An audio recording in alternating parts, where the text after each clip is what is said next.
Hello and welcome, Jessica, Sharikati, our able panelists. Welcome, Magdalene. Welcome, my sis, Suzanne. Welcome.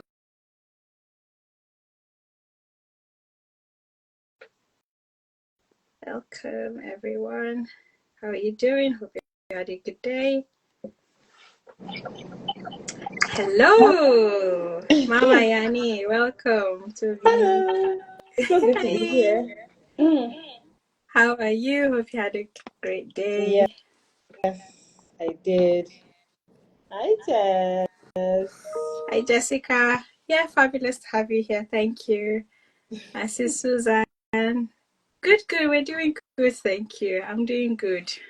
Doing good. Bye. Welcome. Joy. Welcome. Hawa, Emerald, and Inai. Yeah, Emanuela.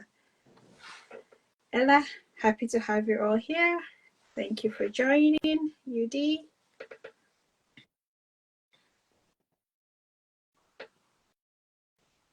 So good to see my TF sisters. Sorry, Lydia, I just have to shout them out. So No worries.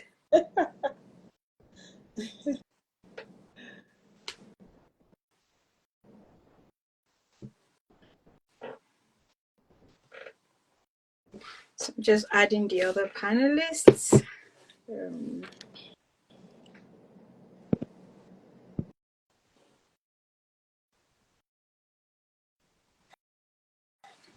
So today is International Day of the Girl Child. It was designated hello Sharon by the United Nations in the year 2011 as a day committed to promoting the affairs of girls around the world.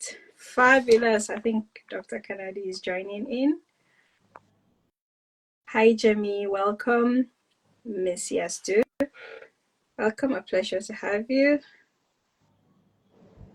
Fabulous.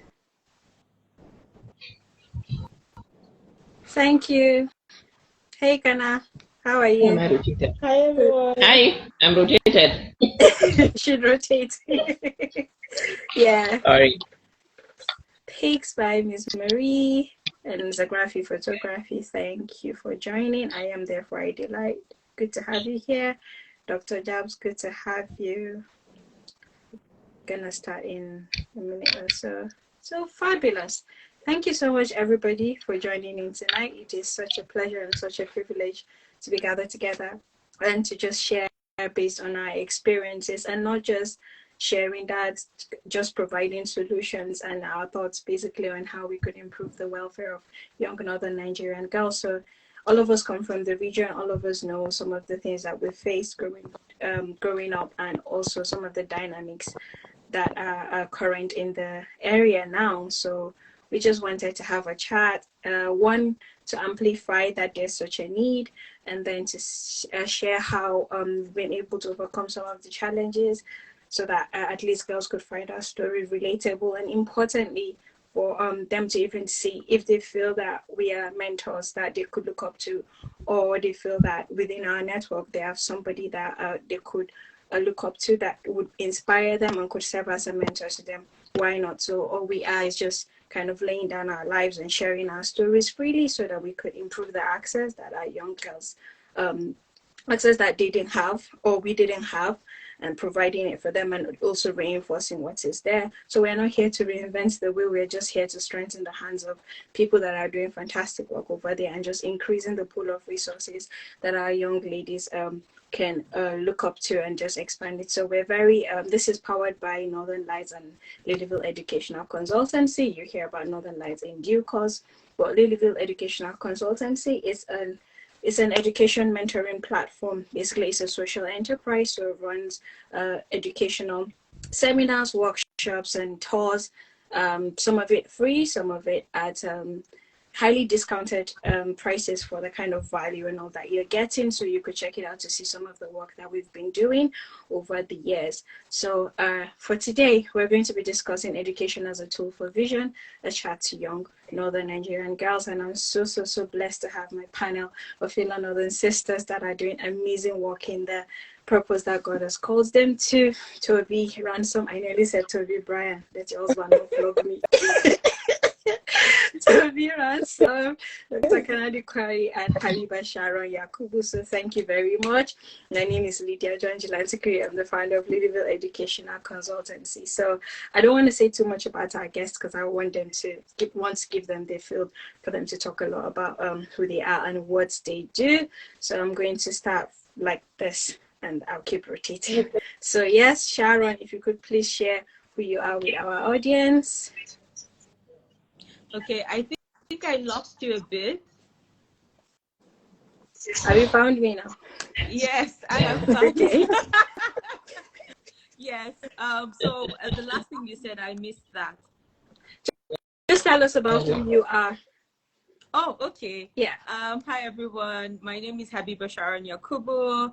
I work in the Korean Cultural Center here in Abuja. I am a big, passionate person for culture, and that's because I understand that culture is not just about our traditional clothing and food. It's also the avenue in which we learn values. We have a perception towards how life should be. Hence, culture is actually a very significant perspective of life, because when one is given the right lenses to view life, they're able to do much more, right?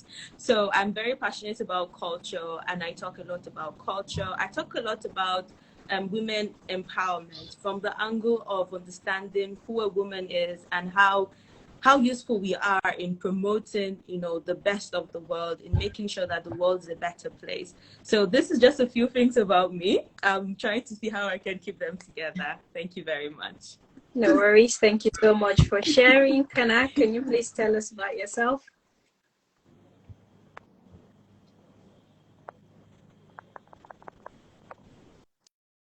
Kana? Kana? Can you hear me? Yes. Yeah, can you please introduce yourself? Yes, I can hear you now. Okay. All right, so I hope everyone can hear me clearly. I am. All right. I'm Dr. Jilantikiri, clinician, academician, wife, mother, child of God.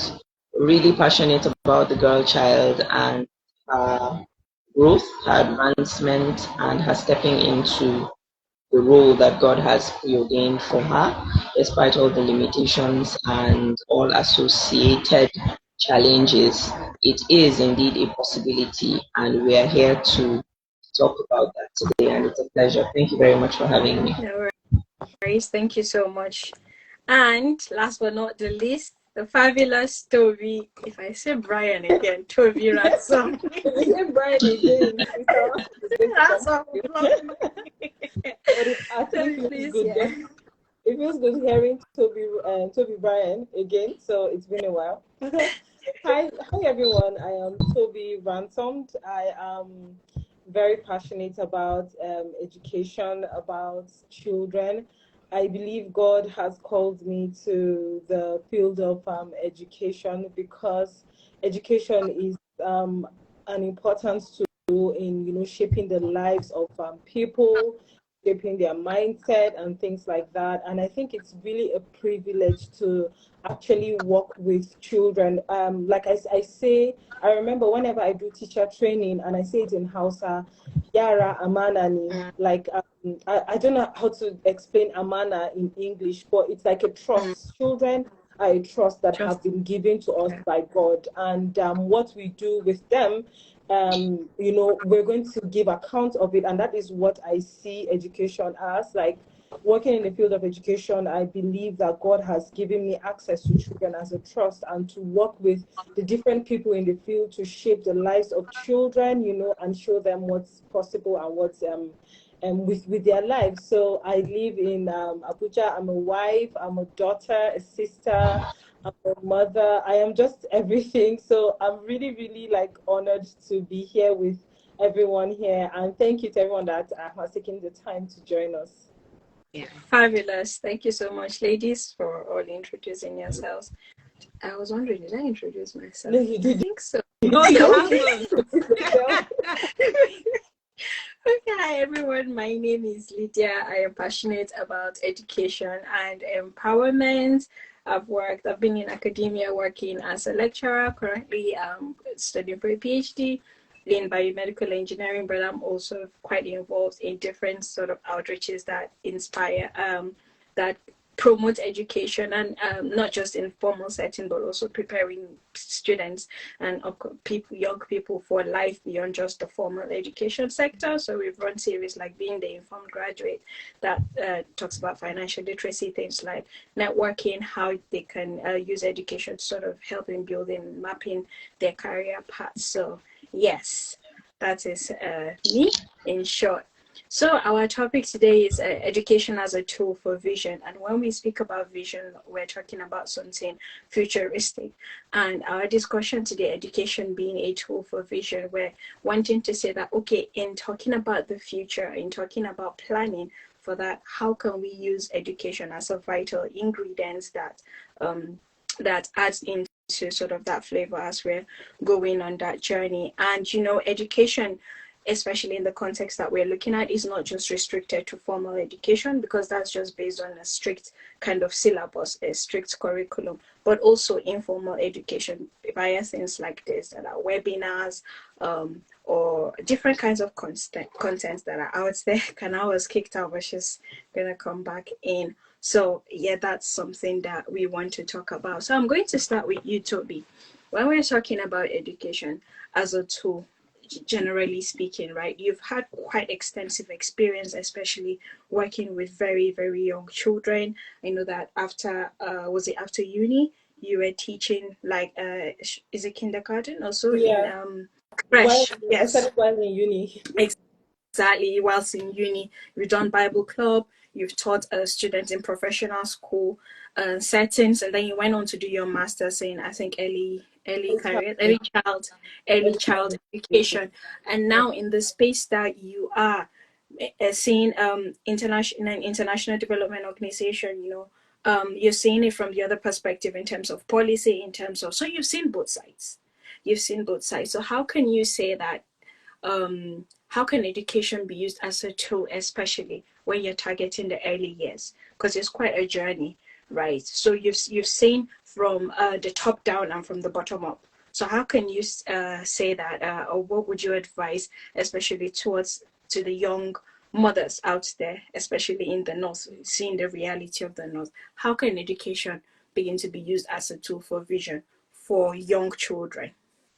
Okay. Thank you very much for that Mm. question.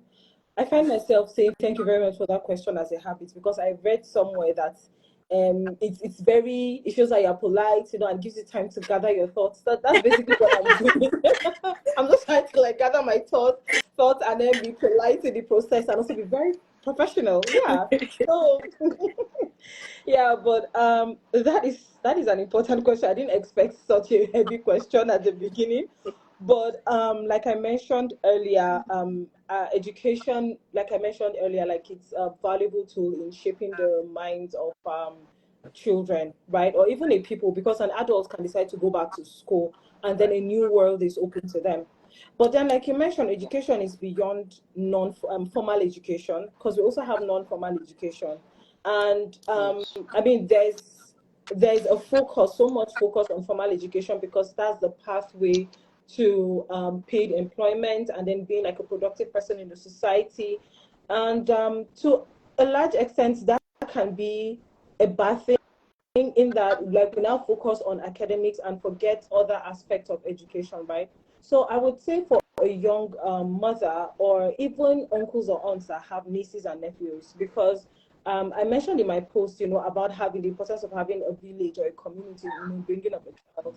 It is important that in our interactions with children, or even with our own children and the rest, we are mindful of the kind of education we're exposing them to. Education in the form of the conversations that we have, the lifestyles that we live, the kind of people that we are. Children pick up on who we are, more than what we say or what we do. A very funny example, it's not funny, but now in hindsight, maybe it might be funny. We had this child. So as early as teachers, what happens is that we see children acting out their home experiences, right?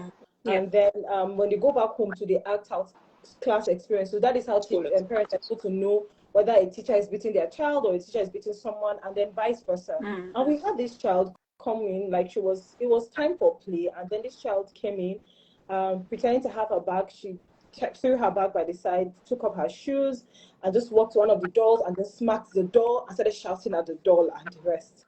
And it was really interesting. I mean, because we're a country or a nation that believe in corporal, like physical punishment and things like that. But I mean, there's so much research that has shown that there are other forms of discipline that works for children. So of course, I mean, it just gave us a light into what was happening at home.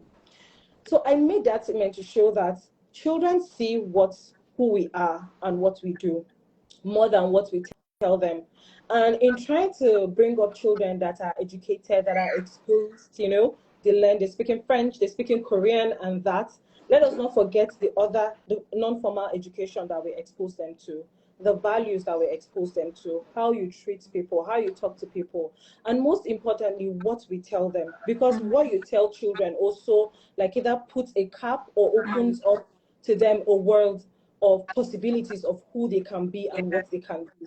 So my just to wrap up what I've said is that while we're looking at formal education, we should also look at the non-formal, what we do in front of our children, what we say, who we are. If I want my daughter to be confident and bold and be a woman that has her identity, settled, am I that kind of person? So yeah, thank you. Over.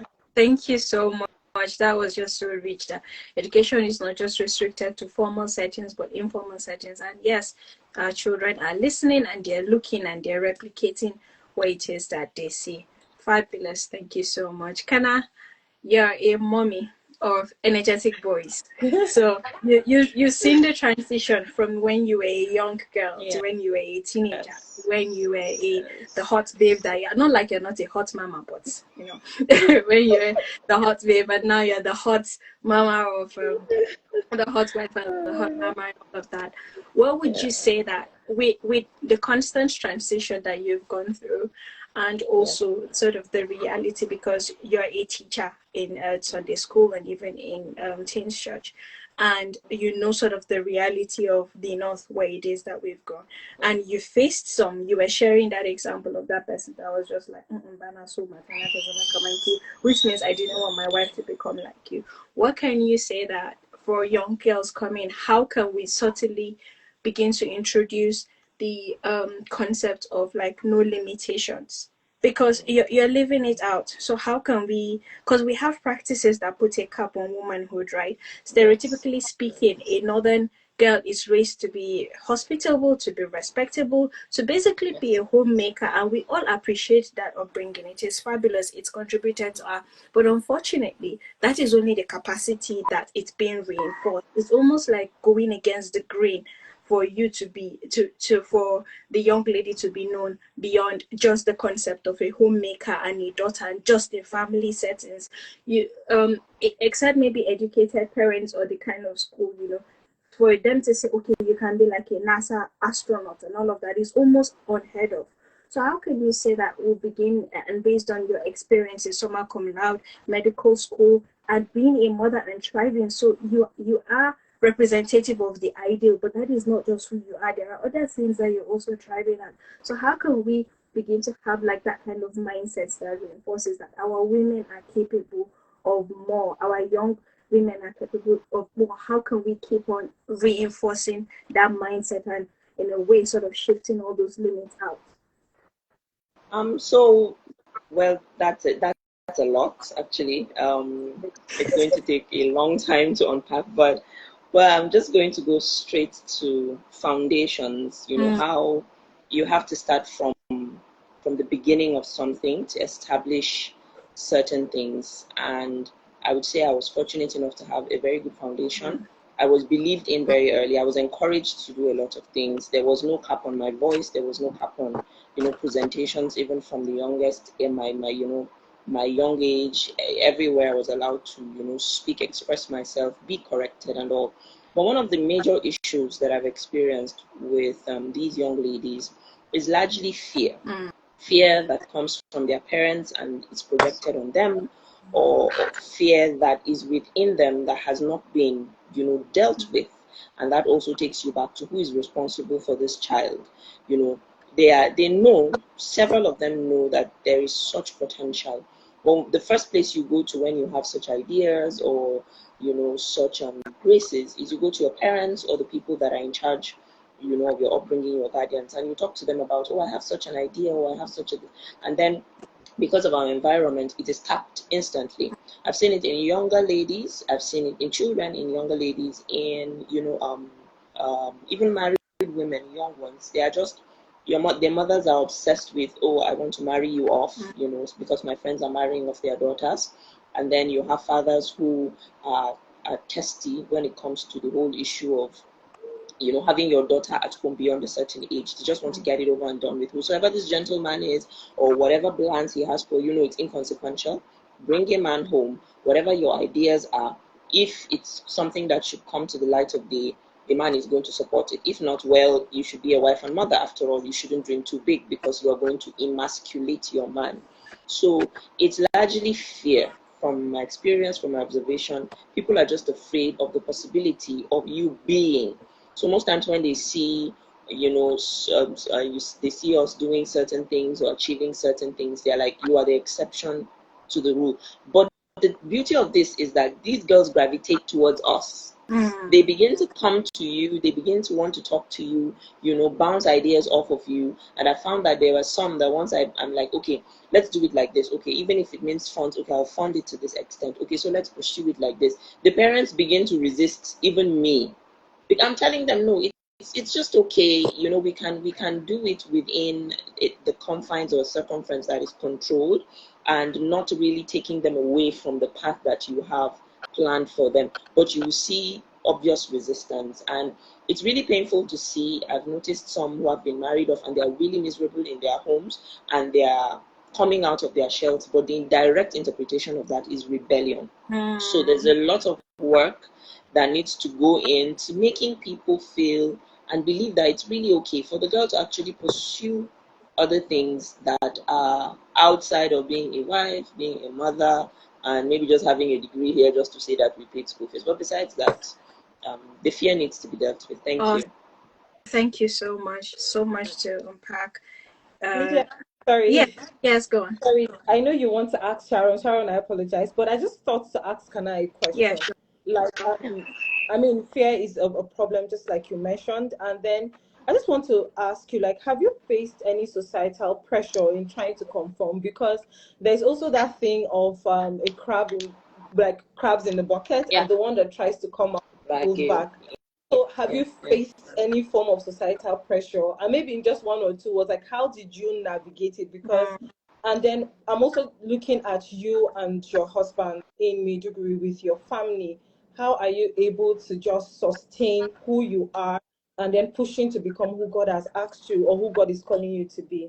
All right. So for societal pressure, boundaries work wonders. They worked wonders for me.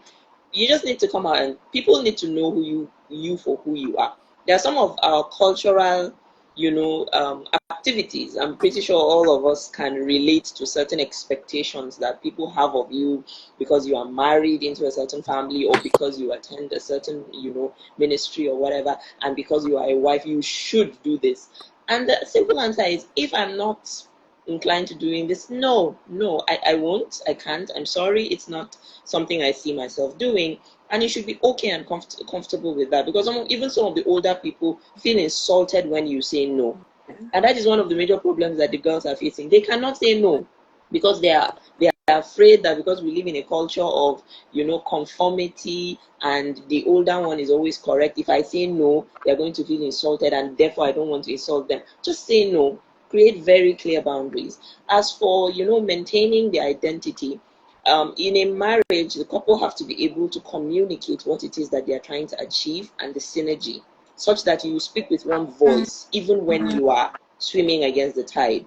So we've been able to get to that point where we discuss everything that comes at us as a challenge based because of where we are, and then we are able to come up with a unified answer, so that when we give it, it's like, okay, these people, the husband is saying the same thing, the wife is saying the same thing, and therefore this is their voice. And so far it has worked excellently. So that they're not pitching one against the other, telling him no, and they've tried, but it's unified.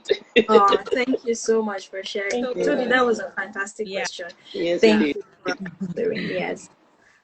Sharon, being very enthusiastic about culture, and also about Korean culture. I think it's South Korea, right? South Korea is a culture that it's a country that has lots of innovation. I think that's where Samsung is from, and a couple of fantastic innovations. What can you say from the work that you've done over the years, from their culture, that you think we can learn? Because growing up, we make it seem like culture is this static thing, but somebody started it and it's being reinforced by people. We're not running away from who we are, what region that we are, but if there are some things that can be refined, why not? For example, in weddings like in Marigiland, there's rekia, which is the traditional taking of bride and all to the house. Culturally, the bridesmaid will cook when they do that. But like in 21st century, who has time for that? When people go for Thanksgiving and all of that, they may not really have time. So what people have started doing, that I noticed in Abuja, was that they will get the caterer and then the bridesmaids will serve. If the aim of that is to get food, the food is there. Does it matter who cooks it? Do you get? So similarly, applying it to some of our cultural practices, Sharon, you've seen some things in Korea. What do you think are some of the things that we can adopt that would promote education and promote literacy in our own culture? Well, thank you very much. I'm also going to adopt Toby's point of view of saying thank you very much, so that she can gather your thoughts and then you now start speaking. I sound very formal and new. Those are very hot. I know, so deep. But I love it. It's thank you for coming from that angle, because yes, culture number one is not static. It's not static. It's something that you can tweak, adjust, readjust, and keep progressing with. So I'll give you a bit of a context before I say something. So the current Korean culture that we are all talking about, watching in movie, is a combination of other cultures. For example, K-pop, which is called the Korean pop, is Korean culture having its things inside, and then hip hop, right? Come together.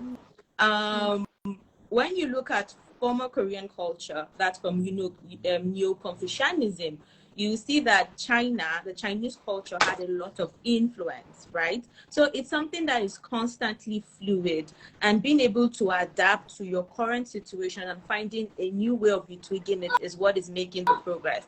And I think that's what we need to learn here in Africa. We are so used to Bahaka Muke Yiba.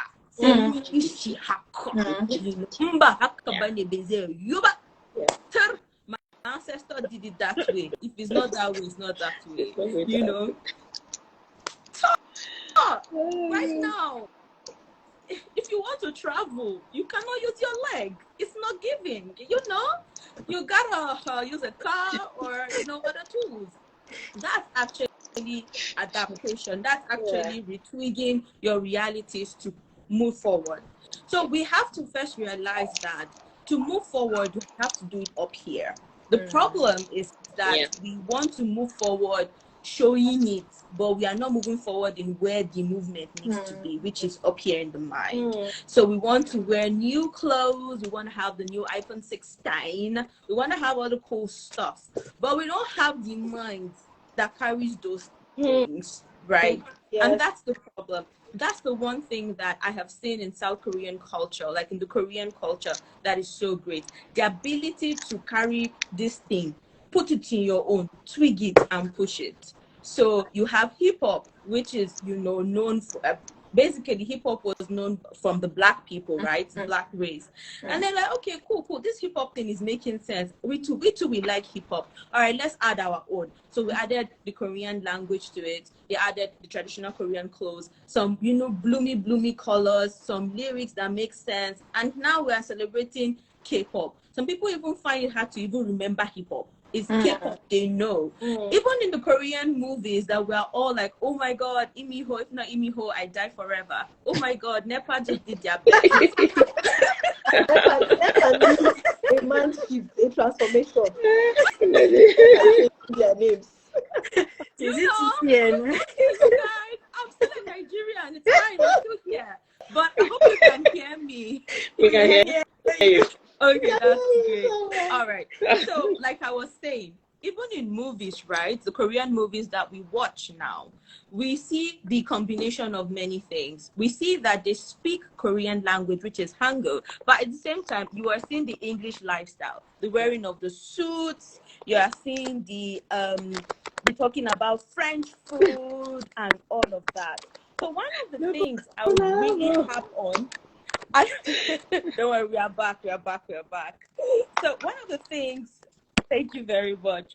So one of the things I would really harp on is the ability to change, to adapt, to find what works and then to tweak it. So for example, when it comes to education in Nigeria, let me use formal education, for example. Some of us may not have the opportunity to go to Harvard and all of these big schools that we admire, and we see.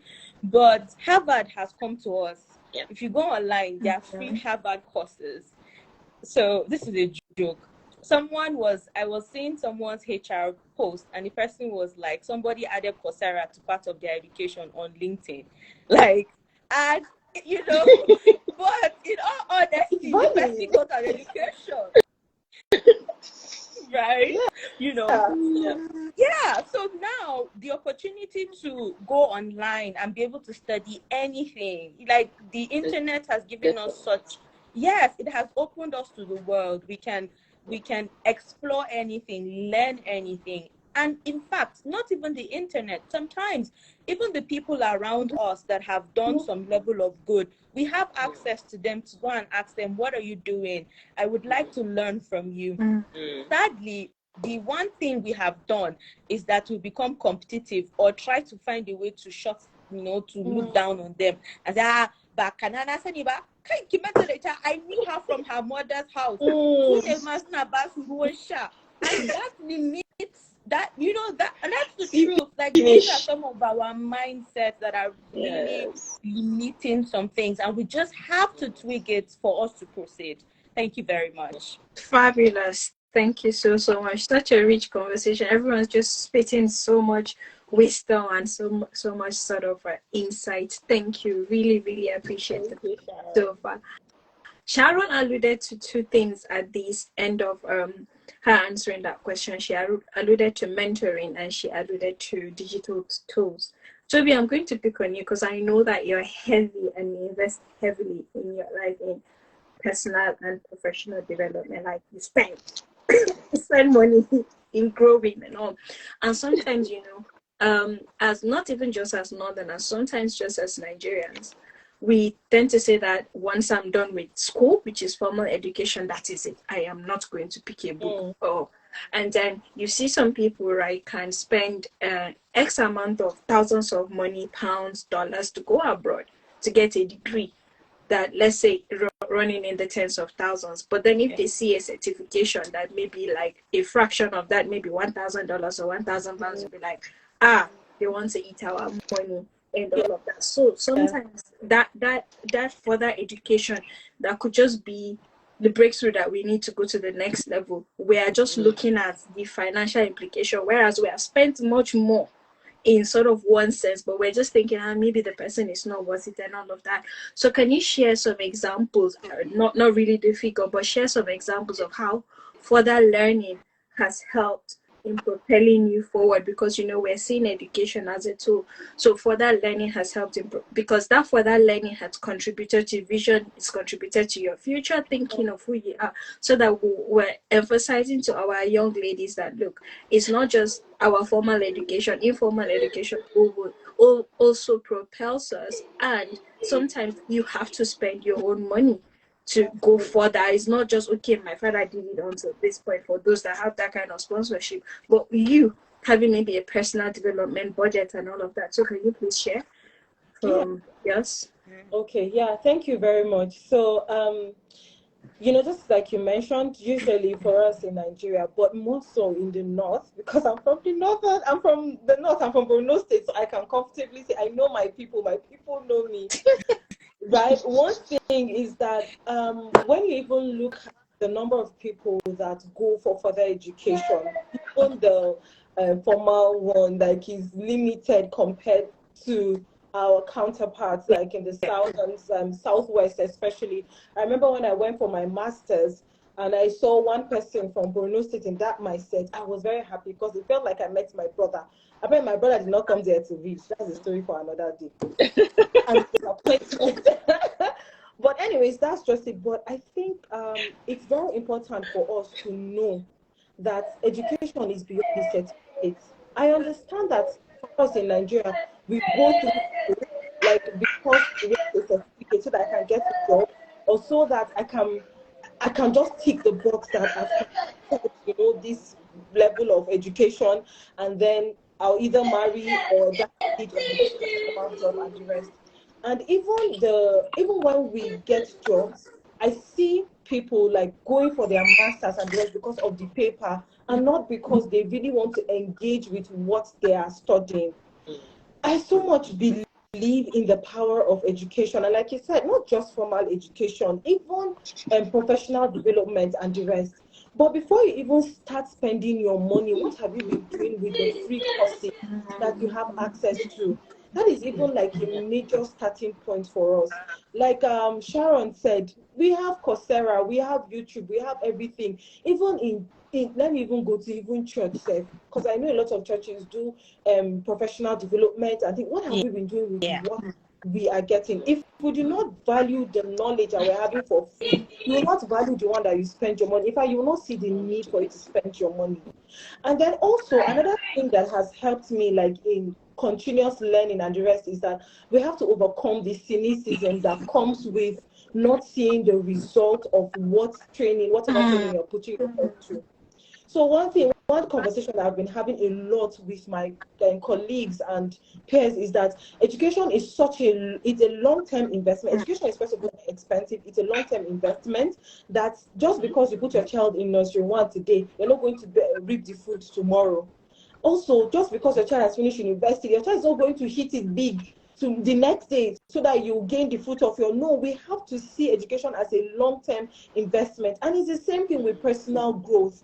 So there was a time that, I was attending so many things. I remember when I discovered DDK, was it 2017 or 2018? I don't even remember, one of those days. After a while, I got there and I said, what am I becoming? Like, literally, there was 1 year that I stopped everything. I said, what am I becoming? It's not happening. I now became very cynical. I now joined the gang of people that were saying, aspire to perspire. God have mercy. No, seriously. No, because I wasn't seeing the fruit. I got tired. I want to go back and ask myself, okay, what am I not doing? I was saying aspire to perspire. It was just so crazy. But I'm so thankful that I was able to overcome that block of cynicism. I started just muting and blocking people. I said, me and you, we're not on the same journey and the rest. Yeah. And I'm also so thankful that I just kept on pressing, because it's like a drop of water. It keeps dropping and dropping until, bam, everything now opens up. So we have to have that spirit of perseverance that, see, what I'm doing today, I'm planting this tree today, not to get the fruits tomorrow. It's going to be a long-term effect. And then also, if I don't value the little information, the Bible says that if you're not faithful in the little things, you're not going to be faithful in the big things. It's as simple as that. If I don't value the free information I'm getting, if I take them with a pinch of salt or cynicism, it is not going to work. And I will not be able to invest. And then also, we now have to get, like you said, we have to now start planning for our personal development. After a while, free things is not going to cut it. You said, look at your life and say, wait, where I want to go to after consume the free things. I've read the books, I've interacted with connected with different people and the rest, and I've seen what I can become. There's a level that I have to now start saving money for what I want to be. And the good thing is that there are a lot of training opportunities and the rest that they have like payment plan. I remember the first amount I paid for this year, I think it was a course by DDK, was 30,000 naira. Then it was like a big this. Like Jessica said, we like MMM and Ponzi. Ponzi. Just quick money. Like, very dangerous something. Hello. That's not the way it is. And I remember, like, I paid that 30,000 naira. It was such a big deal, and the rest.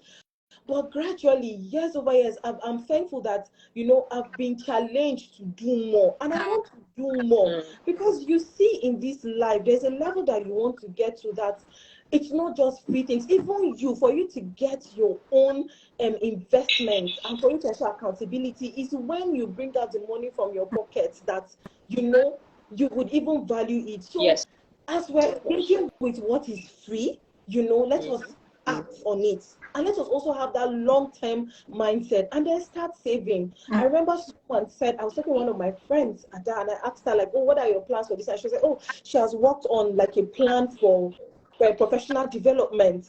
And we also have that thing. I know Sharon can attest to it in our church where we have like a quarterly growth assessment where every quarter you're writing where you want to improve and grow in. And when you have that plan, you can just start with one thing that this year, I want to master money, I want to learn how to whatever money, and you can just start with that. And as your money is coming or you're getting money for data, you're saving a little. Some of these courses are as little as 5,000, 10,000 and the rest. I know that the economy is very interesting right now, but we have to put our money where our mouth is. As you put your heart where your mouth, that's the amount of money, share and heart and mouth, everything should join. Oh, fabulous. Thank you so much for that was sharing. so good.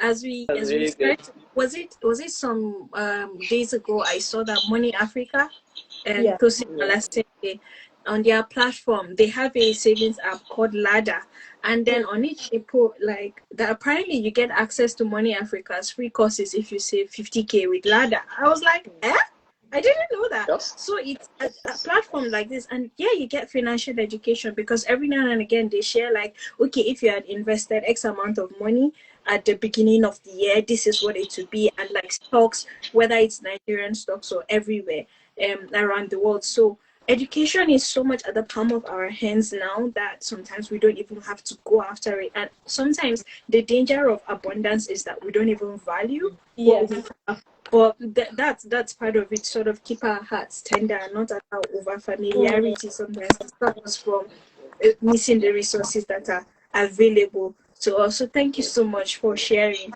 Two things that I said that Sharon shared at the end of her answering that question on culture, she alluded to mentoring, and I alluded it to sort of personal development and professional, as Toby has talked about. But I want to go to the point of digital tools, and I want Kana and Sharon also to add on that. So I see Ruby head girl. Yes, I was head girl in my secondary school, and Kana was in this case. Thank you so much. So, Kana, I want to talk about, because when we look at even digital literacy and even access to devices, I think we can almost draw a fine line that divides the North and the South. If, for example, somebody hears this webinar and says that, oh, I want to invest so much in promoting digital literacy in the North, what will I do? What would you advise them? Because you're quite digitally literate and you're in the knowledge of what is going on around the world, but unfortunately a lot of our young northern girls may not have the amount of resources to be able to do that because poverty is quite rife in the north. So how would you advise such a person, like, okay, in your own experience, these are the things that you can do to help improve digital literacy? Okay, thank you. So I'm going to classify I classify them into two. There are those that have access to devices, the internet, information, and are not interested in learning. They are distracted by other things. So you have all the trends, the social media, competition and all that. So there are those that you can actually see have potential, but because of the what I like to call the distraction of the age, they are not interested in developing themselves using this tool and seeing it as an asset that can potentially change their lives. And then we have the second group of people who do not have access. We cannot assess whether or not they would be interested in developing themselves until we give them these items and then teach them. So whoever wants to come with any developmental strategy that would want to educate or encourage the girls in the north and bring digital literacy, would have to first of all start with equipment, giving them whatever it is that they need, then sifting through the crowd, and then identifying those who have interest. I remember there was a local NGO that invited me to speak, I think was it a year or so, and they were teaching them how to use computers and certain devices and all that, and you could see physical, visible interest in technology. It was really beautiful to see, because you would just see them on the streets and assume that because they don't know, they are not interested, or because they don't know, there are other things that will consume their minds. But the moment you bring these things, you see them huddling around computer systems and iPads and devices and even phones, and you're like, oh, okay, so given the right opportunity and providing all these things, these girls actually have rich potential. That is why we are shortchanging ourselves by assuming a lot of things and boxing them into the normal boxes of wife, mother, and all those things, and not allowing them explore. Because one of the major things I've noticed is that they are highly cerebral, very intelligent, but are not given enough opportunities to explore. So whosoever, and that is an open space, that is a virgin land. I don't think there are enough hands for such an innovation, and to bring these things to the north. So it would really be a welcome development. And the first thing is, of course, to come and teach, to show them, to grab their interest, and then take it up from there. And I believe in me, the sky is the starting point, or that's it that they see. Thank you. Fabulous. Thank you so much. Yeah. Sharon, I know that you're passionate too about digital literacy and digital tools. So do you want to add to what Kana said? Again, thank you very much. So I would first like to say that I got to where I am because of the internet. So that's very important, because most times, you know how they'll see on your phone and be like, every time Facebook, every time phone. You won't do anything serious with your life. In all honesty, you can find something serious to do with your life on your phone, right? Okay, so pardon us, we're having this back and forth here. But I want to really say that my starting point was the internet. Even though as a child, I was pretty much exposed to the international space thanks to CNN. So then we're not really allowed to watch TV. So the only TV access was CNN. So you know how, like, as a child, you're so bored. So whatever is just having color and some movement. But they're going to let's just be watching. You know. Oh my God, Sharon. So we'll go and sit out here with grandpa. I'll be like, sir, may we watch? I'll be like, yes, you may. I will sit down and be counting. Malaysia, truly, Asia.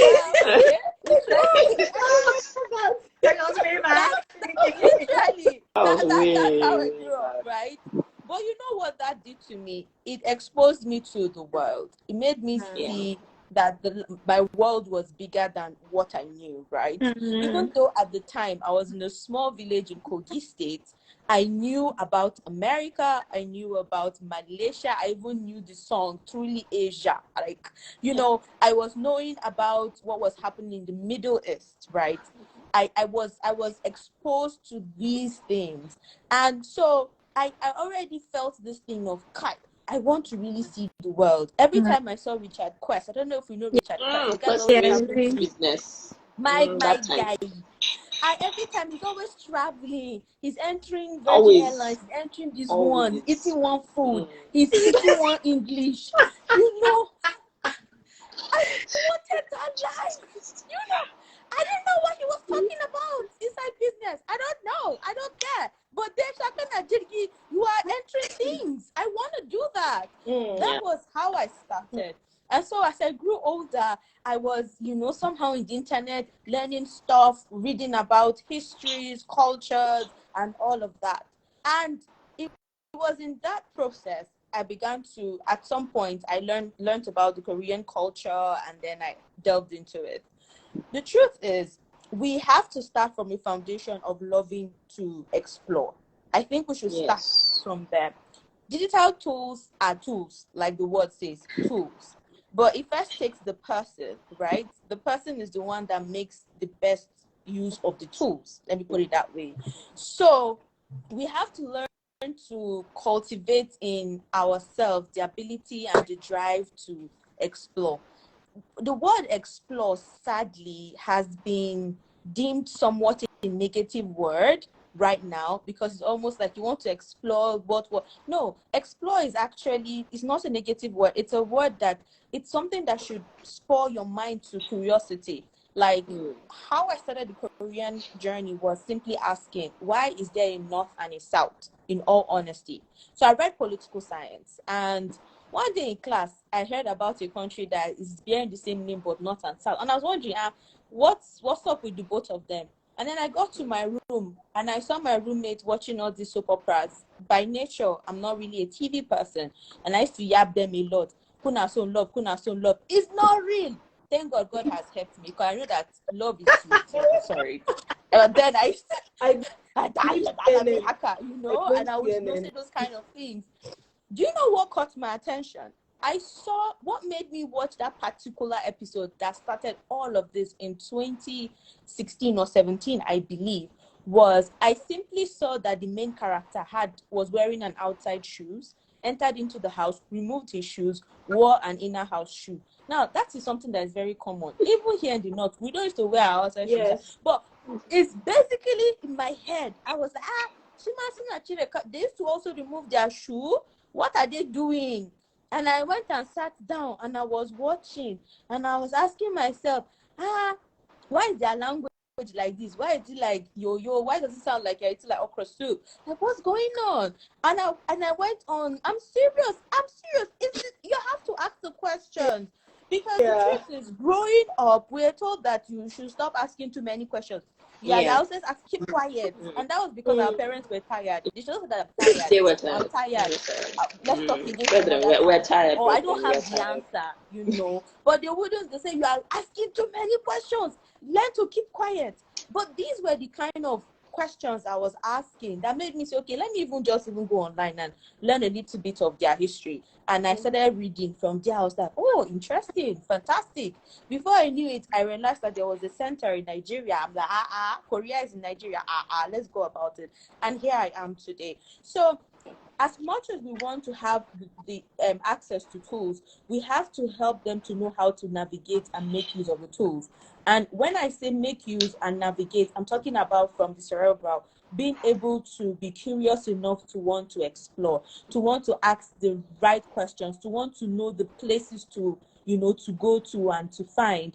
And it starts with asking those very simple questions. Why is there A? Why is there B? Why is there C? I'm sincerely grateful for my mom that allowed me to be this kind of person, because my mom was literally the one that exposed me to trying out new things. By 13, I was already traveling interstate in Nigeria. She would draw she would take a white sheet of paper, draw something like tomatoes and peppers, and write like maybe 50 on the side. I was 4, I would go to the market, So she kind of helped me not to have fear, right? She made me to be curious enough to get up and say, okay, let's see what's happening, why is that, and all of that. So I think, like Dr. Kanadi was saying earlier about fear, we have to tackle fear from the place of allowing them to be curious enough. Every child is curious. Every child wants to know something. Yes, it's frustrating sometimes to, to be answering some of those questions, but that's the foundation really of navigating through, of having them to move from that place of curiosity to wanting to seeing the possibility and chasing after. Those are like, there are processes to it. So yes, thank you very much. Thank you so much. I like that example that you shared. I like that example that you shared, because I feel sometimes when we say digital tools, we limit it just to the internet, but also TV can be that. And I like that you said that it sparked your curiosity. And tell me, before you ask your question, I'll throw this question at you, because I remember you were invited to speak and you shared a clip on your stories that I remember on IG, and in it you were talking about storybooks and how a lot of our storybooks are based on things that children cannot relate to. And you said one child shared, is it apple or something? Shared for akara or something, and the class laughed. But what I learned from that was that sometimes we reinforce things from foreign cultures and foreign concepts that our children cannot relate to. So if, for example, the looking at CNN and seeing Richard Quest influenced Sharon's curiosity, how can within our own cultural context bring about, even if it is writers or authors, you guys remember, like Without a Silver Spoon, us being able to relate to those, how can we create that kind of environment that will bring things that, number one, our own people can relate to, but number two is culturally relevant that can still spark about curiosity? Okay, thank you very much for that question again. I just caught Kanadi being a mother. Please allow the boys. I don't want them in my frame. This is about me. I love it. So yeah, actually, I remember that example I gave. So the thing is that actually there's nothing wrong in exposing our children to books. I remember I grew up reading Tintin. My father I started reading very early, and I was caught reading Hints. If people remember Hints. So my parents did not clock forbidden fruits. Right, so we had so much books in the house, but they did not clock that I had gotten to the point that I could read and understand. They were traumatized. So my dad went back home and packed all the encyclopedias, like books, because my grandparents are educationists, and so I actually got that gene from them. And so I like encyclopedias and comics and the rest. It became my Bible, sort of reading and just reading and reading and reading. That was just so wonderful. So it's good to expose children and the rest. But also, I think what is very much important is, for teachers to have the ability to also bring these stories to us. Now, I've had the opportunity to work on projects that, where we were supporting printing of books and things like that, providing materials for children in the mother tongue and the rest. There's a lot of argument about whether we should allow children learn their mother tongue or not, but we have research that shows that it's good. But that's another gist for another day. And one of the major challenges that we're facing in Nigeria is the cost of printing, right? And then also, so the cost of printing, we do not have a paper mill. We used to have paper mill in Nigeria. We don't get them again. Maybe somebody on this live will be the one that will revive this. Please take up the assignment. And so cost of printing is expensive. If you even want to print for children, there are particular inks and things that you need to use, so many things. But there are also very good authors. But they'll tell you that it is very expensive to do that. So yes, we can, as a community or as a people, or any one of us that have platforms, we can actually support Nigerian authors that are writing good books, not those kind of books that we see A for elephants. There are some weird books. Yeah, there are some really weird books. So, yes, for example, we have Inspired Kids Network. Like, she writes amazing books for children.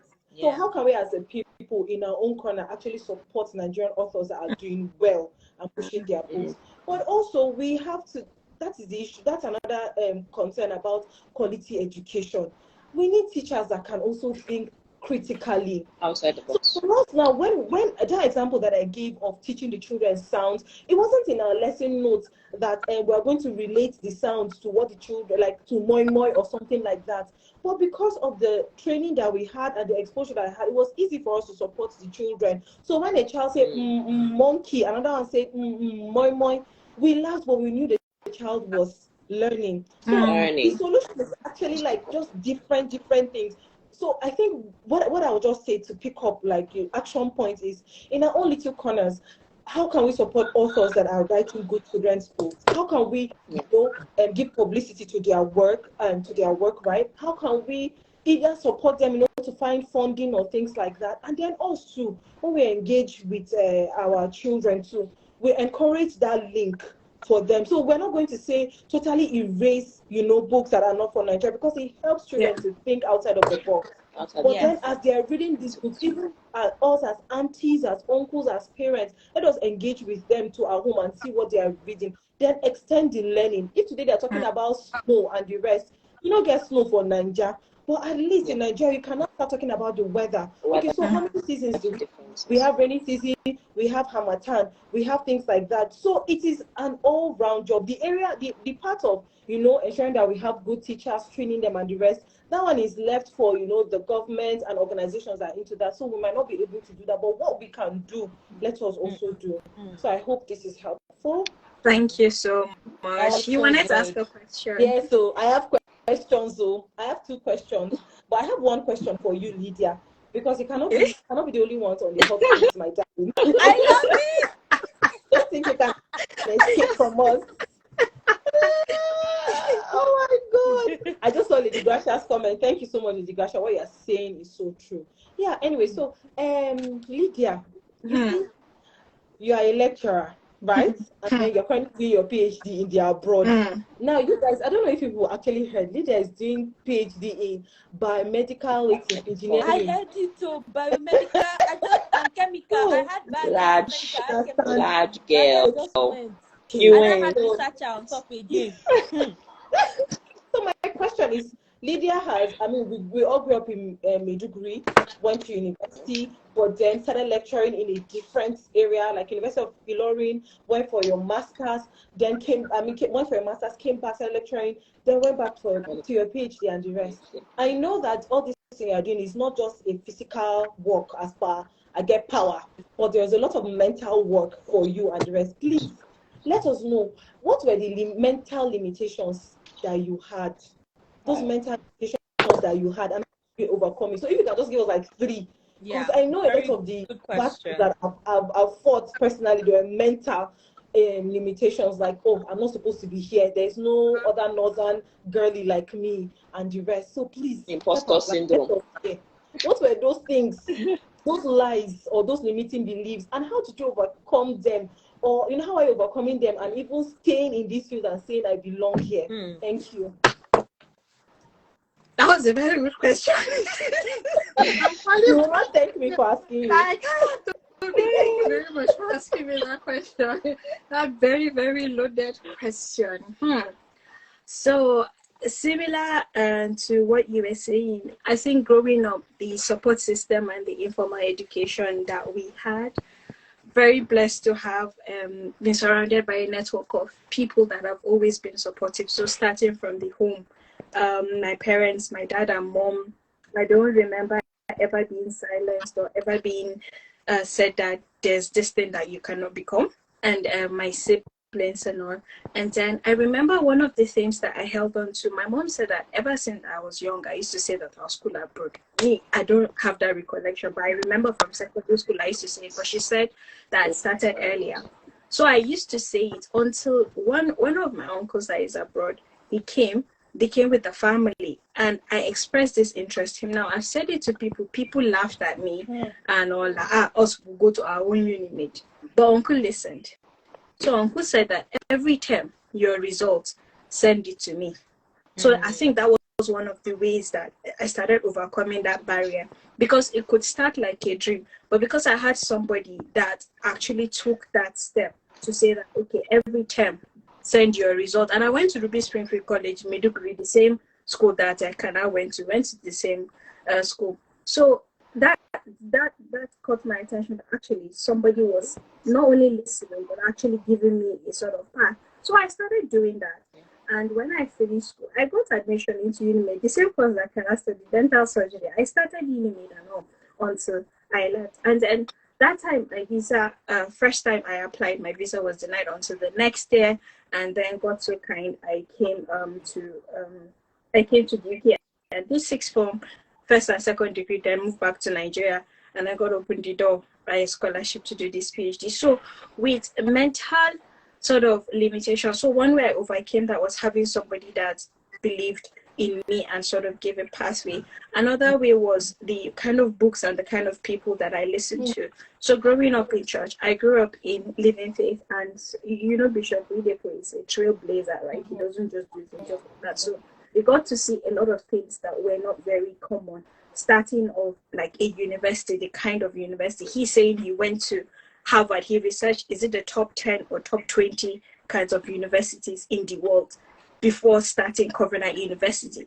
And it was just sort of that commitment and excellence to mindset, having teens teachers in Teens Church that were teaching us, and also teachers in school that believed in me. I remember Mr. John Opompo and Mr. Ola. I remember, if I forget all teachers, I'll remember those two, because that time I used to represent my school in maths competitions and all of that. So I had teachers in school that believed in me. I had teachers in church that taught me, and I could sort of see those models. So even things that I was not seeing around me immediately, I was seeing beyond. So that influence of that education, it continued changing my mindset, and then continually reading books. I had friends that we used to exchange books, and we used to have this discussion, and even if it is aspire to aspire, dream big and all of that, it played something on our mind. It just removed us from where we were. And then, you know, there's something about education that when you keep on listening to those, your mind begins to travel, that before your body goes there, your mind has already gone there. So when some people are already that have not had that kind of exposure are saying whatever, you cannot even relate.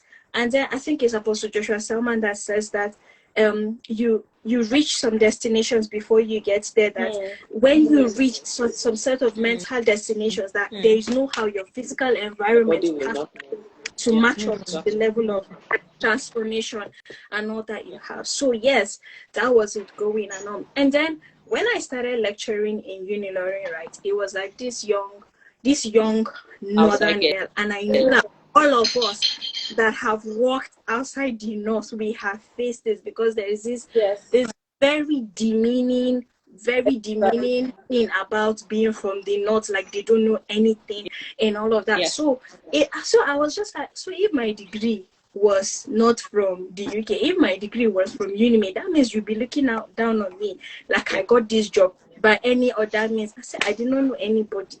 I did not even know I did not know anybody. Literally, I went to National Hospital to inquire about a training program that my boss during NYSC told me about, and that was how the guy told me, oh, the course you studied, or they're doing it in Unilorin, and called the HOD, and they sent my documentation. So there was not any connection like that. You get, so part of it was just knowing who you were, because I faced it. Teaching in the Faculty of Engineering, where number one, there aren't a lot of women. Number two, you are not from there. And honestly, some of the guys, educated men will tell you, you are eating our money in terms of my salary that is paid for federal account. Salary that all of us are earning. The person is not even an indigenous of Kwara State. They are eating our money. I can respond. I'll be like, it's federal government money, and I'm not eating it. I'm working and I'm getting paid for it. And also, competence in your job. Unfortunately, we have to go a whole journey to be able to prove ourselves, and it's not always pleasant. But sometimes, let's go that extra mile, because when I left to do my PhD, and my colleagues are using the notes that I created, and I created all of my notes from scratch. I could have used textbook chapters, and also sometimes we have to do more work to prove who we are. But then, as God grants us grace, the commitments to excellence, such that when you are not there, your work continues to speak for you. And even now, some of my students, they're like, my exams and all of that. And I did not just wanted them to write exams I regurgitate. I wanted them to take. So some of them would take and be wicked. No, but I just wanted the training that I'd received, the extent to which I could transfer it to them. I just wanted them, and a lot of them were still in touch after even they've left and gone on. So yes, I believe that the informal education, the resolve, the determination, and most importantly, my faith in God, it keeps me going. And all, because you tend to get a lot of challenges. Yesterday, I cried hot tears yesterday because so many things are not were happening. But we can always go back to God. He gives us strength. He gives us support and a sense of purpose and direction, knowing that you are here for a reason. You are here for such a time as this, and faithful is He basically that has called you, who will also do it. That's what I'll say. Wow. So this is what you wanted to deny us by not at all. Imagine. So sorry, Lydia. I'm going to take the seat of the one asking question because you actually mentioned like so many important things, and you talked about reading. You talked about dreaming big, because also like okay, I'll go back to that because I have another question just to round up my part and I'll hand over to you. And then you talked about competence, being competent, excellent in your work. Right now, right, I was talking with a colleague today that we're in a place whereby, opportunities are being made for women. And even globally, we have diversity, equity, and inclusion, DEI, right? So places where minorities do not have opportunities are making room for them. But once you have opportunity to enter that room, you also have to be competent. Yes. And that's when you talked about the issue of excellence. And I really love that. But some silent points that stood out for me is that issue of backbone, having a backbone. Like nothing is going to be handed over to anybody on a platter of gold. Today in Nigeria, it's probably north, south, because a southerner might feel the same problem if you come to the north, because we're very interesting people. But also, when you travel out of Nigeria, you're still going to face obstacles, and people might start looking at you as just a diversity hire.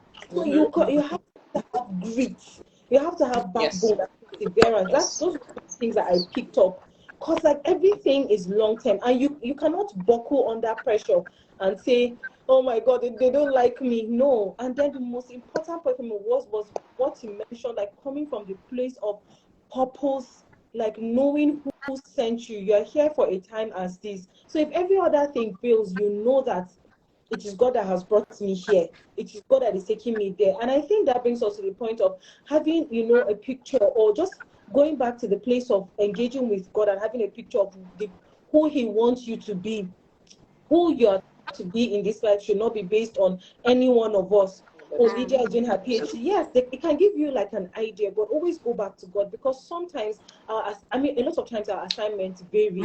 Today I'm in education, Sharon in culture, you and Kana are in the academia. Another person is to be a full-time housewife and take care of those children, or to be a homeschooling mother to teach their children. Another person to be an assistant teacher. It does not discount who has given you the assignment. It does not discount the quality of work that I need to bring. It doesn't discount the fact that you have to be competent in your work. So, but if you leave me, I'll do cho. Can you please permit me to add? Can you permit me to add something to what Toby just said about living from the place of who you are?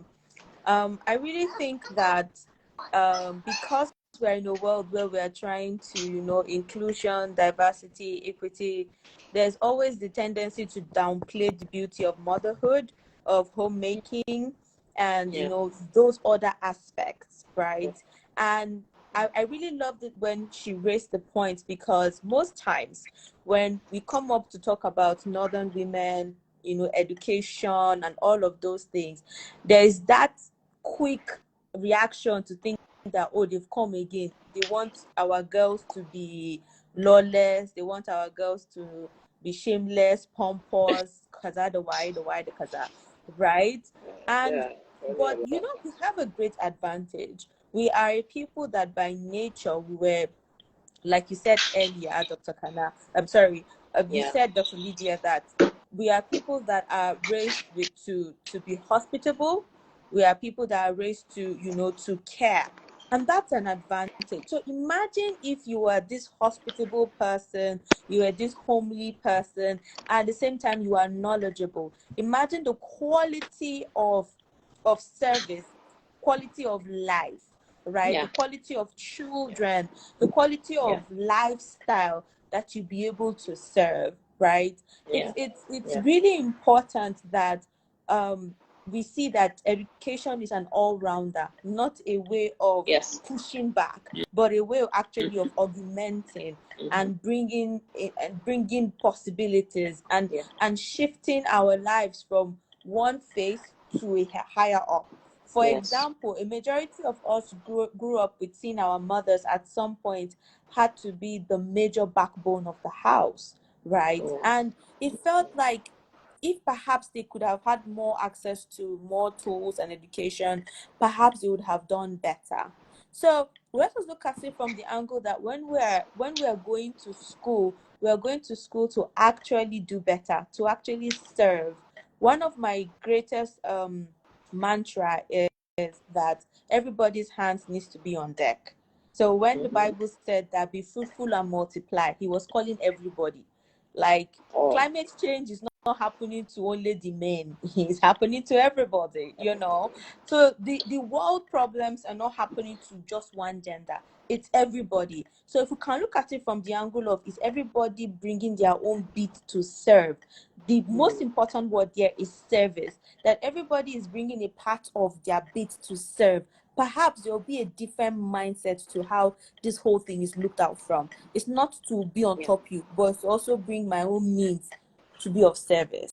Yes, thank you I very also much. have. Yeah.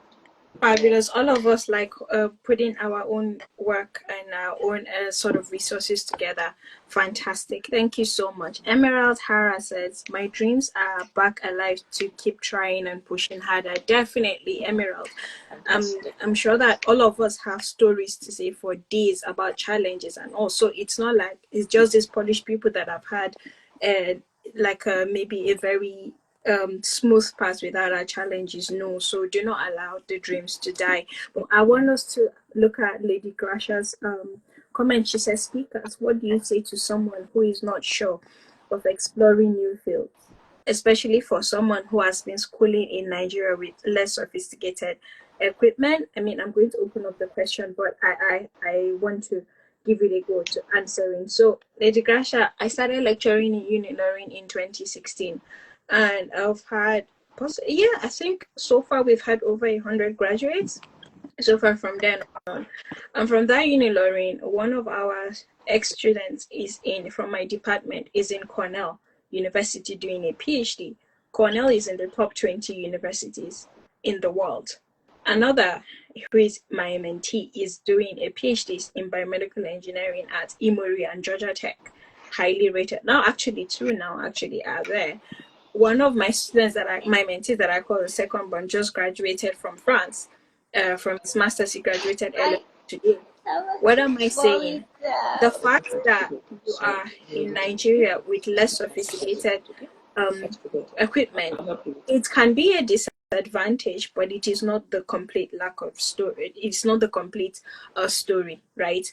Do what you can at the best. I see there are a lot of resources now that are out there, people on Twitter that keep sharing information and that reducing the barriers to going abroad to study. So do the best that you can. If you can get a 2-1 or even first class, it really helps. A lot of times what scholarship bodies are after, they are after your academic potential, they're after your leadership ability and also your ability to make impact. So as you strive to have the best possible results you can academically, what are you doing in terms of voluntary work, in terms of leadership? How are you making a difference in your sphere?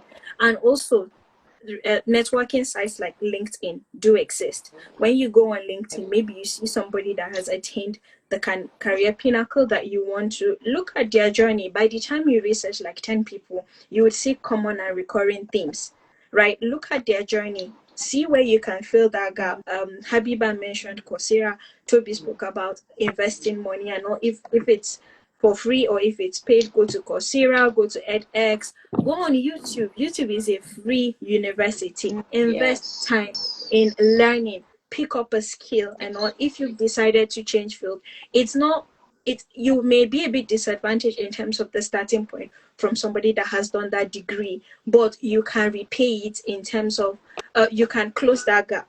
So let's say studying a degree exposes you to a lot of things, but looking at a particular course is more niche. So look at the course of the new field that you want to go to, especially on Coursera or edX. Keep on investing in it. There are lots of textbooks and all that are freely available, and get a mentor. Reach out to some people on LinkedIn. The worst they can say is no, right? Don't always expect information to come to you. Do research. The worst they can say, to me, there's nobody in this world that I cannot talk to, except if I don't want to talk.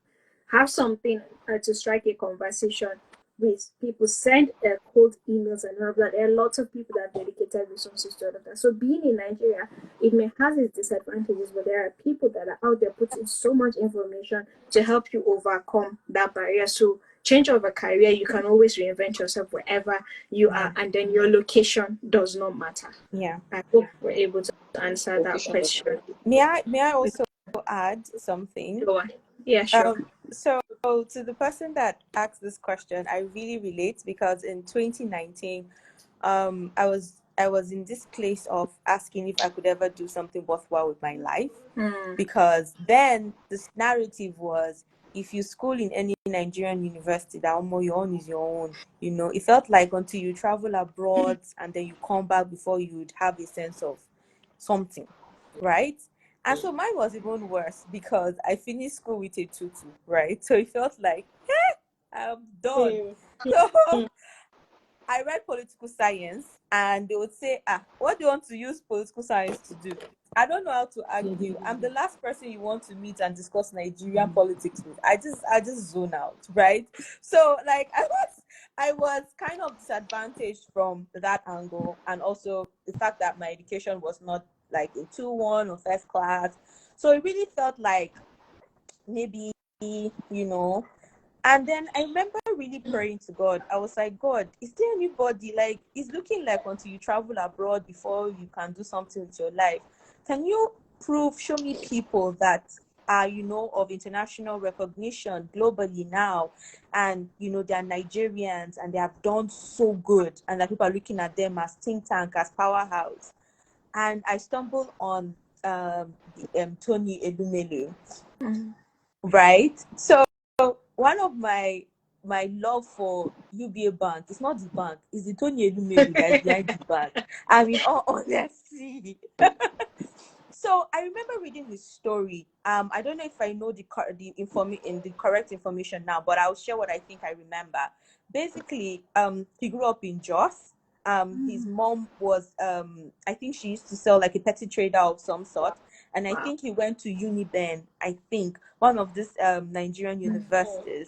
And I served in Benin, so I think is Uniben or is it Auchi? I don't remember, one of those. And I saw those schools, and I knew what they looked like, right? And so looking at, I remember one time UBA now had a program that was in 2019, Marketplace, and I went for the program as a content creator, quote and unquote, because that was the buzzing thing that time. Honestly, I didn't care about the Marketplace. I wanted to just see him, right? Because just the ability to see him, even if we do not communicate, let him just be in a close proximity to me. It was going to validate me and give me a chance that, okay, if this man did it, maybe me too, I can, right? So I remember going to that event, and I was just looking at him. He was beside Wizkid. I was like, so this is the Tony Elumelu. So UBA, Transcorp. Hey! And he started from a Nigerian university. Okay, maybe me too, I have something, And honestly, I learned the power of visioning by doing that. Like, you have to learn how to feed your eyes with the right things. The starting point most times is not the problem. It is what you are feeding your eyes with. So when I saw Tony Elumelu, it did something to my spirit. It was, this man did it. It's possible for me. Yeah. And so one of the things I do on social media is that I go to find people that are in the dream of my dreams, like they're living the dream that I desire. And so I look at their lives. This person is doing it. Wow, It's possible. I share their work. I celebrate them. I go and read. What is that thing that they did? Can you still hear me, or am I out? We can hear you. We can hear you. Okay, thank you. So it's like, what did they do? Sometimes not even their education that makes them stand out. That one has its place. I would like, you have already, fully exhausted that. But it's also their grit, their willing to try, their willingness to do something differently, maybe to just take an extra step. You see, those things, those attributes will end up now covering for your result that you are, thinking that, is the hope. How I got a job, like, it's now that I've never really known the art of applying, doing CV, in all honesty. It was recently that I started saying, okay, let me start looking at this CV, just in case, right? Because I've always come from the place of volunteering, and that's something people really look down on. But see, volunteering is like that wormhole that takes you The from gold mine. point. It is look, it will cover the excesses that you're worried about, So I have seen that by serving other people, you too will rise. So one of the best ways to really augment your, please just put yourself in service, put yourself out there, serve. There are many organizations looking for people that should say, volunteer, maybe social media. Even if you don't, you would learn on, it's like free access to gain experience. I remember my mentor one time telling me that, look, experience, don't think it's until you've done the work 10 years. People say that 10 years, it's in volunteering, but then they say that, oh, I did this for 10 years. It's perhaps in volunteering and doing one or two things. So that is something that I really think this person should consider, that they should really put their lives there for service, and that by serving, you're also rising. Thank you very much. Fabulous. Thank you. This thing that you said about volunteering, right? I've never been to National Assembly in Nigeria. Have I? No, I don't think so. All those, their protocol and security. But interestingly, I've been to Scottish Parliament. And how did I go? It was via volunteering. So I was volunteering with Stroke Association because part of my research I'm doing it related to stroke illness. And so I started volunteering with them. And one day they had an event that they brought the Stroke Association and they brought stakeholders. They brought a neurosurgeon, they brought a former stroke patient, and they brought the parliamentarians. And what were they trying to do? They were trying to come up with a policy that would make sort of a standard, a procedure for intervention. So a stroke can be caused by a blood clot, and a thrombectomy is the removal of that blood clot. So they wanted to establish those centers. And first of all, me, I'm not from here. Just being in that place of power, there's something that it does to you. And also the sort of the insight and the future thinking that these people, this is what they're thinking about in the next few years. They want it to become like law. And this is how they're doing the lobbying. They're bringing people from industry, from NGOs, all coming together. I would not have known that if I didn't volunteer. So please volunteer. Going back to our thing of vision, there's this thing about Toby challenges me, and I always think about it, right? The focus and all of that. You grew up in Maiduguri. You left Maiduguri. Exposure in Lagos. Went to do masters in UK and went back to Maiduguri to work. What is it? No, because I'm sure some people were like, Toby, deliverance. What that means is just come, let's have a talk. Who will leave and come back? But it shows the power of focus and vision, because so many things happen to you there that were instrumental in you becoming who you are. So I want you to talk to us about that focus and vision, especially when you're navigating phases that does not make sense to people. What can you tell our young girls about that? Thank you for asking me this question. So basically, right, as you're saying it, I was thinking, the only thing that can keep you focused is that you have a picture or a vision you are working towards. That is it. Yeah. It doesn't matter where you are going to or who is going with you. Let me not lie. That is what has kept me on this journey. And I'm just, just thinking back, I remember from while I was in the university, that was when I started becoming very much aware of my assignments and where God is calling me to be in, which was education. Then I didn't even know. I just used to say that I'm going to after my university, because I went to University of Jos. I'm going to go and look. I'm going to go to a village and go to their school and just be teaching. Da, da, da, da, da, da. I remember very funny story. I was dating someone there in 100 level. My daddy, I hope you're not here, but I was dating 100 level. And I remember I used to tell him then that me, I'm going to stay in Nigeria. But my assignment is in Nigeria. Well, we broke up like after 6 months because my guy, his assignment was not in Nigeria. But yeah, I just kept on saying that, and then it just became like a story. And so at every point, time, sorry, can you mute? It's a bit distracting. I'm so sorry. I think you can mute your mic. So at every point in time, when it was time to take a next step or something like that, I just knew what I needed to do. So there's this Bible verse that says that at every point in time, you will hear a voice telling you, this is the way, walk in it. And that was literally how I felt. And so I remember when I had my extra semester, because I really did not read while I was in university. Let me not even blame chemistry. I didn't like chemistry, so I did not read. Daddy, I'm really sorry. But I earned an extra semester, right? Because that was what I invested in for extra semester. Thank God it didn't end in third class, but two extra semester. But because I kept on saying, oh, I was going to teach, I want to do, I just found an opportunity to volunteer in a school. And I remember my pastor's wife one day telling me that was in university. So the way I'm looking at you, you're going to say that you want to teach you. And true to God, that day, I actually said I won't start teaching. And that was how it has been, literally, because I knew, it got to a point that I knew beyond every reasonable doubt that my assignment was in education. If you ask me which part of education, I wasn't sure, but at every point in time, I found myself doing something in education.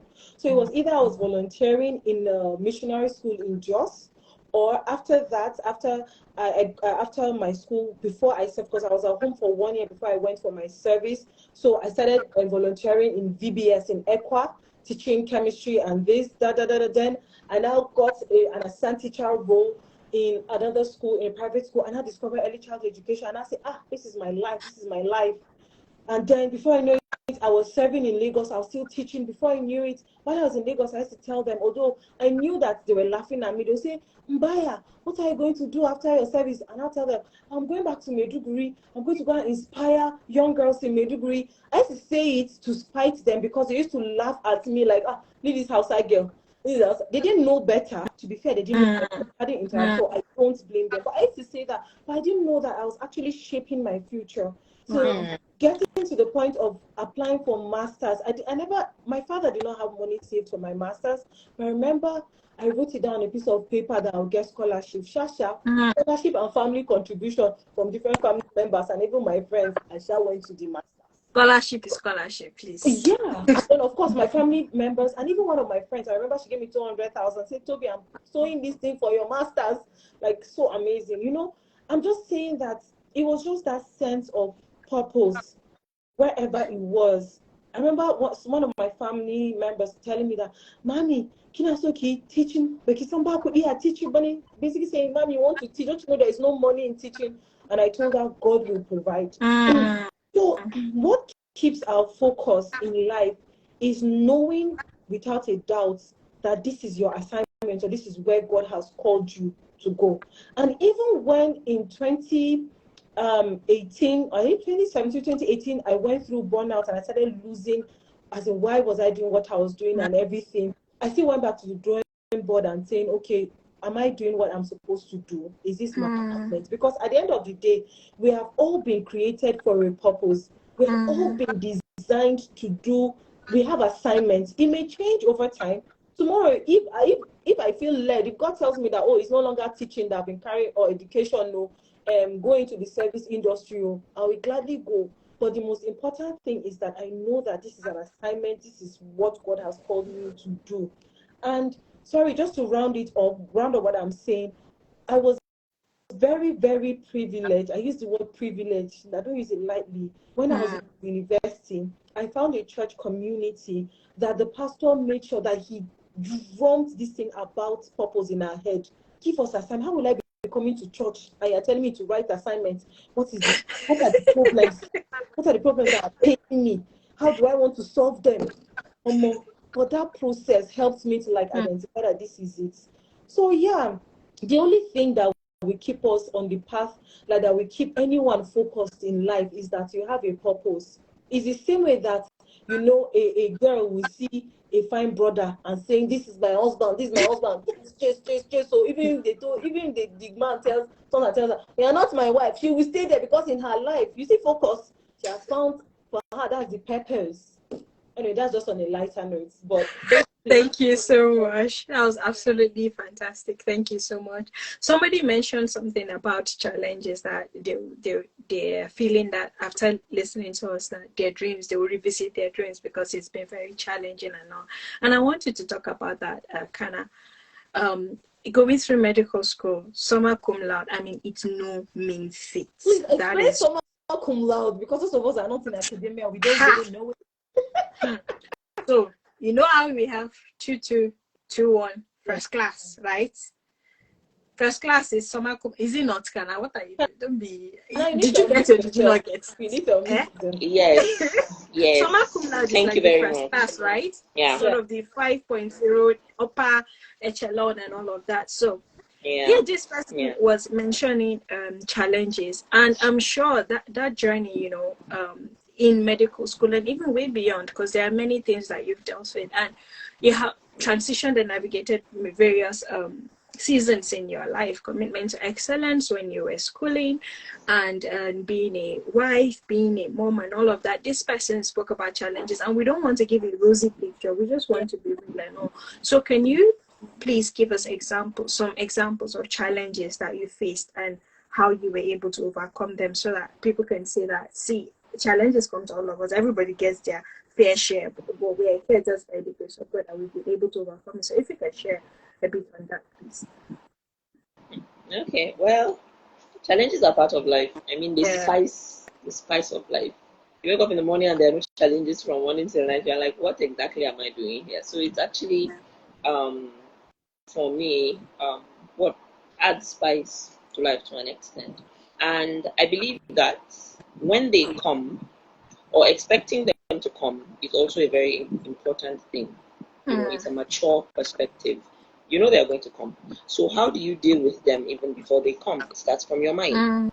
So in your head, you tell yourself, okay, whatever it is that comes, I know that I'm equipped, I will overcome, and then we move. I keep saying we move. A lot of my friends know that this has always been my mantra since school. I'm like, we move. And so several have come up during school, during the schooling process. It's either you're having one challenge with your academics or a challenge with the security. We went through Boko Haram and its equivalent during that time. Or mention some things about that so that people will know that, see, you really faced the security situation, it was really crazy. I remember the time that bomb blasts and gunshots, everything went off in school and everybody was running and scared like a crazy person. And school was shut down for almost a year. And you didn't do anything wrong. They just added to, I used to say I did not fail any exam, or I did not offend anybody, but they added effectively 2 years to my graduation. And it's just one of those things that happens to you in life, but you have to face them, the challenges like troopers. You could have challenges in school. There are so many stories you hear. Oh, your results are missing, or something happens with your file and all that. Different things. Students are really going through a lot.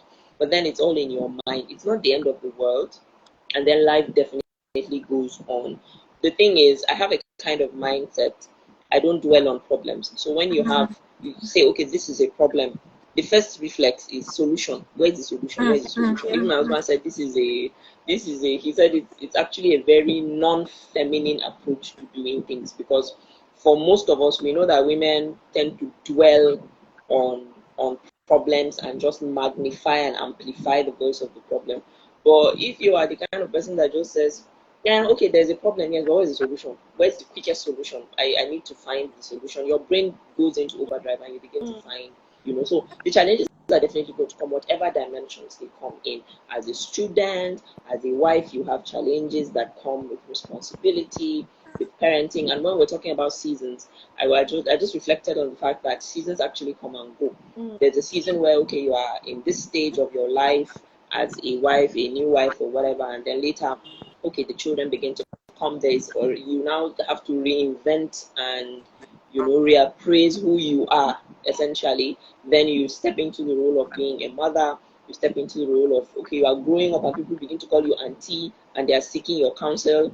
Later another person is calling you with one challenge or the other. So you're like, at every point in time you have to grow into a responsibility and be comfortable with it. So even doing that comes with its own challenges, because sometimes I just ask myself, "Shay, when did I grow up that people are calling me and asking me all these kind of things?" I too would like to be a baby and lament from time to time. Stop dumping these things. But you find out that there's a grace and then you are expanded. There's a room and capacity for expansion.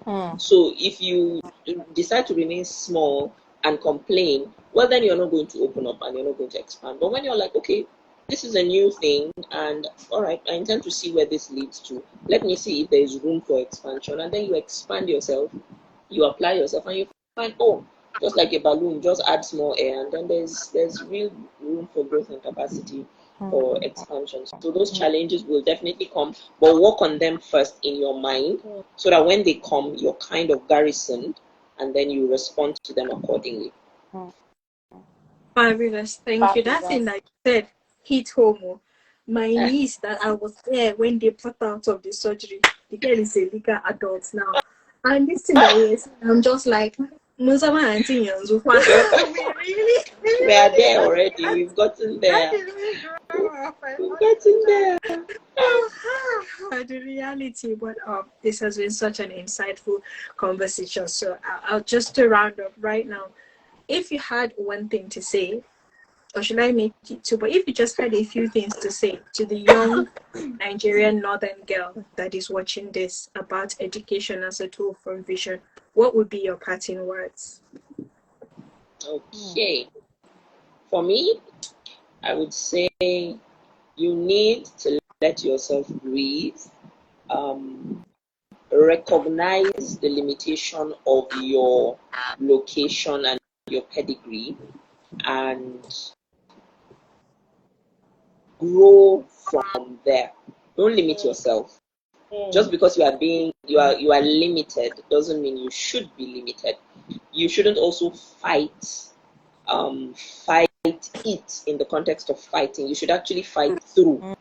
It's just like, labor pains and then the baby is coming and all that. You can't prevent that whole process. The baby just has to come. So fight through the challenge, fight through the limitation. You can and will emerge victorious if you apply enough pressure. That's just it. Thank you. Sharon, what would you say? Parting words. Okay, thank you very much for the conversation. It's so insightful. Thank you so much. So my parting word would be that you should find your values. As a northern girl, we are trained to take up the mindset of every other person and not ours, and so we build from that place, but you have to really sit down with yourself and ask yourself, what exactly what do I want to use my life for? What do I want my life to look like? It's really important that you have a picture for yourself, and then now use that picture to sift through as you are moving. Use that picture to sift through, to decipher what is for you and what is not. So yes, find your values and use those values to define your life. Thank you. Thank you. Toby? What I want to say, they have already said. But really, honestly, just building on what Sharon has said, like what I wrote is, who are you? Like you need to find out who you are, and not based on what everyone has said, because like Hannah said, you need to be aware of the challenges of your pedigree, of where you're coming from and everything. And then we now need to go and ask your creator, who am I? Who is Toby Ransom's Chibueze? Or who is this person? Or who is that? Ask yourself that question, because in answering that question, that is when, like Sharon said, you will find your value. And then hold on to that picture. Hold on strongly to that picture. Work towards it. And then finally, time and seasons. Give yourself time. I think Anna mentioned something the same. Calm down. It's Don't not compare not that deep. chapter Calm down. 1 with another person's chapter 10. Let me not lie to you. I remembered one day. I used to be in choir when I was in the university with my one black cover shoe. That's all like people, but I'm not like, I did not have shoes. One day, I don't know what I was thinking about. I didn't realize that I had so many shoes. That was like a couple of years after, probably like 10 years after. I remember when you mentioned it. I was like, oh my God, I have shoes. It's not even shoes. I have shoes. According to one child, he said shoes. Father, thank you for my shoes. I'm so like, it's just time. The same thing with clothes. I remember in university we used to go to Mene Kaswan Gonjo number in Jos. Terminus. One Katako. Okay. KTK. Those that we went to uni, just people will know Katako, man. I used to shop in Katako. People knew me. I had my customers. And then now I'm at a point whereby I can afford to buy clothes, like brand new clothes. And whatever you want. But it's time and season. If when I was in university, I was looking for brand new clothes, I would have stolen or gotten into. So basically, time and seasons. And even as I am right now, at this level, I still go through time and seasons. Go through ebbs and flows. Time when things are tight, times we know when things happen. So those three things, discover who you are. You have to find that from God. It's not from anyone. And then you need to, walk into the direction of that picture that God has shown you. Hold on tightly, because so many things will come and tell you it's not true. But hold on. And then finally, give yourself time and seasons. God that started this journey with you will bring it to a perfect finish. All right. Thank you guys so much. What I wanted to add to that, my own parting words would be ask questions. But how she but translated in English is the person that asks questions does not get lost, does not get ask questions. And let us be careful about our tone, especially young people, younger girls, right? There's a way that we could do some things that are condescending. So as we're asking the questions, let us do it in a respectful manner that would encourage conversation. And let's also know that it's not everybody that has the answer to our question. That's fine, but keep on asking. You would eventually get the right answer. And I also want to say that don't be afraid of questioning. Don't be afraid of divergent thinking, as long as it is not rebellion, because the Bible says rebellion is as the sin of witchcraft. A kind of thinking that is not for the status quo can spark your creativity, can spark you to see alternative ways to doing some things that could start some. All it takes is for you to be inspired by an idea, right? When I had this very raw, unrefined idea, I shared with Toby in June. And the topic and all of that I even had in mind, it underwent like iteration. And here we are, and people are saying they are getting blessed. To the glory of God, do you get? So don't be afraid of doing things outside the norm. Don't be afraid of divergent thinking. But when you're having things going against the status quo, make it a learning procedure and get as much information that you can to reinforce that bit, so that it is not just bare rebellion that they're going just because. No. Let it be a path of growth. Let it be a path of improvement, and let it be a path that would not be destructive, but that would be constructive. So once again, thank you very much, everybody that has joined. So people have been with us from the start up to this point, sharing, dropping comments, liking. We appreciate you, Kanadi. Thank you so much. The boy is coming and all of that. It's not easy. We appreciate your sacrifice. Thank you. And shout out to Uncle P. Thank you so much, Sharon. You dropped it hot. You brought the humor, the energy. We are so grateful. So Stay good, thank yeah. you so much. I mean, I saw your husband, he was driving K-pop. He said Kanuri Ambura. Oh, Na collabo. like, Thank you you so so much, much. Ransom, for Thank giving us a you. right. Thank you so much, you guys. It's been such a tremendous blessing. We look forward to having more of this. And yes, like, you would hear more about Northern Lights eventually. And also, please keep an eye out for that. So thank you very much, everyone. And have a good evening and a wonderful weekend. Thank God you for bless. God having bless us. Bye. Thank you you so guys. much. Bye. Thank you, everyone. Love you. Thank you so much. Okay. Kamsahamnida. Why you guys so arrange ba? Say Anjima. Say Anjima.